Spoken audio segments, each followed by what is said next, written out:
Selamat datang di webinar Dialog Teologi Lintas Iman bersama Dr. Bambang Nursena. Dalam webinar ini, kita akan membahas berbagai hal mengenai kekristenan dan bagaimana kita sebagai orang percaya dapat mempertanggungjawabkan iman kita. Berikut adalah cuplikan-cuplikan video dari pertanyaan-pertanyaan yang diajukan oleh para peserta webinar yang dilakukan setiap 2 minggu sekali pada hari Kamis jam 7 malam. Bagi Anda yang ingin mendaftar, Anda bisa klik link bit.ly/dialog lintas iman atau Anda bisa klik link yang terdapat pada caption di bawah ini. Jangan lupa untuk klik dan subscribe YouTube channel Pijar TV. Bagaimana pandangan Bapak? Banyaknya hamba-hamba Tuhan dan gereja saat ini yang mengutip ayat-ayat firman yang menyatakan bahwa Israel adalah umat pilihan Tuhan, maka tugas orang Kristen ialah tetap memberkati mereka sekalipun faktanya ini murni masalah politik dan wilayah. Ya, begini, Israel itu yang sekarang ada, itu tidak bisa juga dilepaskan dari Israel Alkitab. Tidak bisa dilepaskan. Bagaimanapun juga Israel sekarang itu kesinambungan dari Israel Alkitab. Ya, kalau posisi saya tidak ekstrim ke kanan atau ekstrim ke kiri. Memang bangsa Israel itu bangsa yang dipilih Tuhan itu fakta. Ya, itu fakta yang sejarah itu. Saya tidak pernah mengutuk Yerusalem, saya tidak pernah mengutuk Israel, tapi saya juga tidak pernah kehilangan pembelaan saya terhadap rakyat Palestina. Ya, harus begitu. Palestina itu soal kemanusiaan, soal hukum internasional. Tapi ketika roket-roket Hamas menghantam rakyat sipil di Israel, itu juga soal kemanusiaan. Kenapa yang kita bela hanya Palestina? Kenapa Israel nggak kita bela? Iya toh? Harus jujur kita mengatakan. Tapi Israel yang sekarang tidak bisa lepas dari Alkitab. Persoalan Israel memang itu persoalan politik. Tetapi persoalan politik yang selalu bernuansa teologis. Ya, itu tidak bisa dilepaskan. Karena apa? Perhatikan sekarang. Tidak ada bangsa di seluruh muka bumi ini. Dan itu memang apa kata Alkitab sudah seperti itu. Di seluruh muka bumi ini. Ketika mereka terjajah pun mereka menyebutnya tanah Israel. Ikatan seperti itu tidak bisa disamakan begitu saja. Misalnya dengan ikatan Palestina yang longgar. Kan Palestina itu baru didefinisikan tahun berapa? Iya toh? Mereka mengawali dari sebutan yang sudah dimunculkan sejak Kaisar Hadrianus itu, dan itu prasastinya juga lengkap kan? Mata uang Hadrianus, Alia Capitolina, itu lengkap sampai sekarang. Itu kemudian diteruskan oleh penulis-penulis Roma, penulis-penulis Yunani yang menyebut itu tanah Palestina. Dengan mengambil rujukan dari Hadrianus tadi.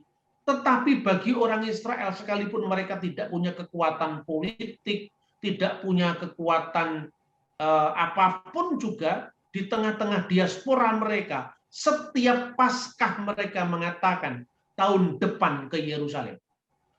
Ini nggak bisa dilepaskan masalah ini. Bagi orang Kristen tidak ada kepentingannya langsung dengan membela Israel. Karena kita juga tidak punya keuntungan apa-apa. Tetapi bagi orang Kristen, apa yang tertulis dalam Alkitab itu tidak bisa dilepaskan daripada sejarah bangsa Israel. Ya, bahkan kalau saya berpendapat, kembalinya Israel ke tanah perjanjian itu nubuat Alkitab. Anda mau nolak ini, jungkir balik, tidak akan mampu. Dan negara mana yang memiliki kaitan begitu emosional dengan Israel sampai detailnya kata-kata itu tergenapi. Kalau bukan Israel, tidak ada. Saya ini kurang liberal apa dalam berpikir. Tetapi dalam hal ini saya masih konservatif. Justru ketika saya membela Palestina, saya tetap membela Israel. Dan saya tidak pernah mengutuk Israel. Perhatikan ini, karena apa? Saya mengutuk kelakuan orang-orang yang menindas, siapapun yang menindas, siapapun yang ditindas. Tetapi saya tidak pernah sekalipun mengatakan bahwa Israel yang sekarang ini tidak ada hubungannya dengan Israel Alkitab. Vatikan pun mengakui itu. Jadi jangan dipelintir-pelintir, Vatikan pun mengakui itu. Ya, dalam dialog-dialog dengan Yahudi, antara Katolik dengan Yahudi, antara WCC dengan Yahudi, itu sekarang sudah jelas. Dan sekarang ini di Indonesia banyak pihak yang mencoba membenturkan Kristen dengan Yahudi. Saya ingin tutup penjelasan ini dengan satu peristiwa menarik ya. Pada tahun 1964, setelah Bung Karno mengunjungi Vatikan, kemudian Bung Karno tidak langsung pulang ke Indonesia, tapi Bung Karno mampir dulu ke Kairo. Waktu di Kairo itu koran-koran lokal di Kairo menyambut Bung Karno dengan ucapan, juara untuk kepentingan Timur Tengah telah tiba. Bagi Bung Karno itu suatu sanjungan sekali, karena kedekatan hubungan dengan Gamal Abdul Nasir. Tetapi apa yang disanjung dari Bung Karno ketika dia pulang dari Vatikan? Waktu itu bangsa Arab sedang memprotes Vatikan. Ini jarang orang sampaikan, saya mau sampaikan. Kenapa memprotes Vatikan? Karena dalam Konsili Vatikan II, seiring dengan hubungan baik Gereja Katolik dengan agama-agama, termasuk Islam, termasuk Yahudi, di dalam Katekismus Romanum itu dicabut ungkapan untuk orang Yahudi sebagai Deicidium, pembunuh Tuhan Yesus. Waktu itu Paulus keempat mengatakan bahwa kesalahan apapun yang ditimpakan atas terjadinya penyaliban Yesus bukan kesalahan seluruh orang Yahudi. Orang Yahudi tidak bisa dibebani dengan kesalahan historis selama berabad-abad. Karena banyak orang Yahudi saleh yang tidak setuju dengan peristiwa penyaliban itu justru pada zaman Yesus. Katakanlah misalnya Nikodemus. Apa Nikodemus bukan Yahudi? Ya kan? Tetapi itu adalah kesalahan dari rezim para imam saat itu. Dan itu dibebaskan. Kita jangan lagi mengutuk Yahudi. Agama kok suka mengutuk, itu kira-kira seperti itu.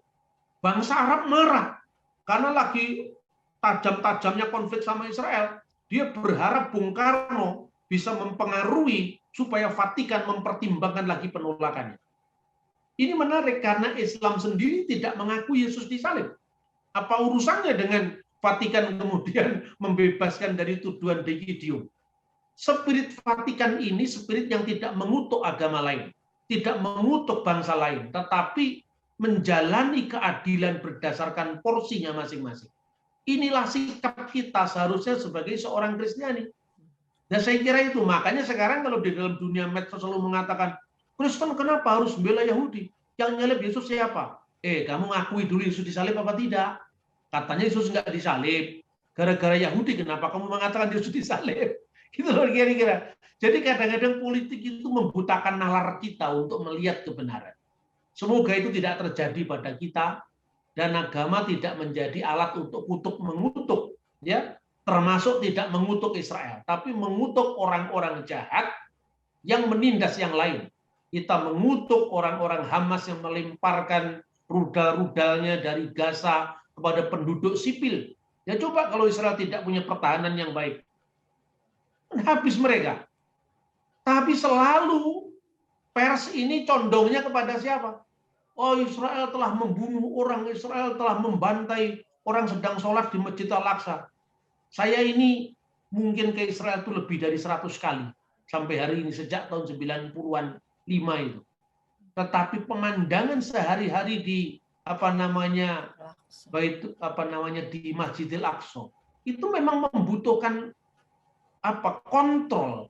Kalau tidak terlalu mudah orang tersulut dengan emosi.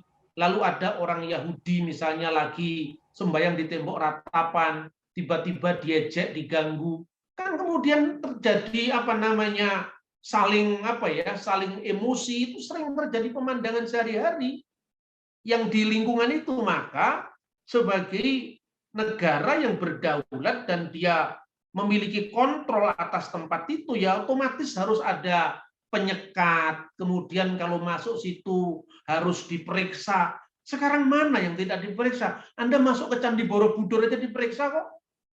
Apalagi masuk di wilayah konflik seperti ini, dan itu digoreng, digodok untuk menjadi sikap anti-Israel. Ini juga tidak adil, tidak fair menurut saya. Nah, sikap negara-negara sekarang ini lebih menarik ya. Banyak sekarang tokoh-tokoh agama. Kita kan sudah punya Mekah dan Medina. Masa kita harus mengingini lagi Yerusalem? Kalau itu sekedar Palestina, ya toh? Artinya Palestina kan tidak mewakili seluruh Islam juga. Mungkin sikap-sikap seperti ini mulai kita tanamkan, beragama itu tidak mengutuk, beragama tidak membenci, tetapi bahwa fakta orang Yahudi itu sebagai bangsa yang terpilih itu maknanya bukan kita kemudian mendiskriminasi bangsa lain, bukan seperti itu. Bahwa Mesias harus lahir dari keturunan Israel, maka bangsa ini oleh Tuhan dipersiapkan untuk kelahiran Sang Mesias.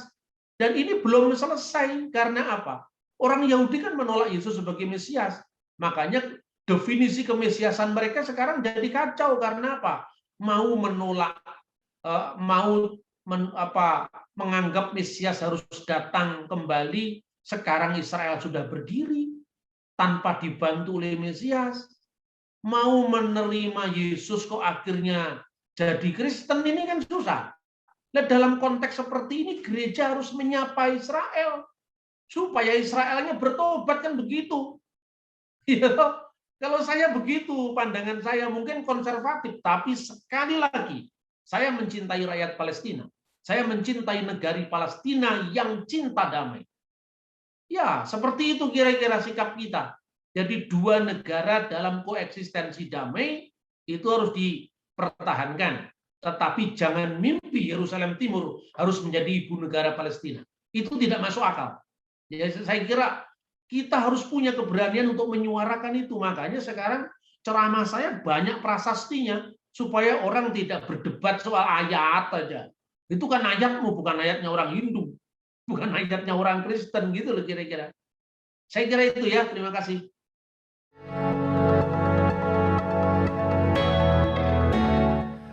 Terima kasih Anda sudah menyaksikan cuplikan dialog teologis lintas iman bersama Dr. Bambang Nursena.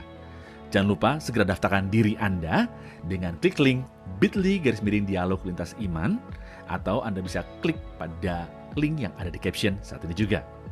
So, informasi selengkapnya ada pada image di akhir video ini.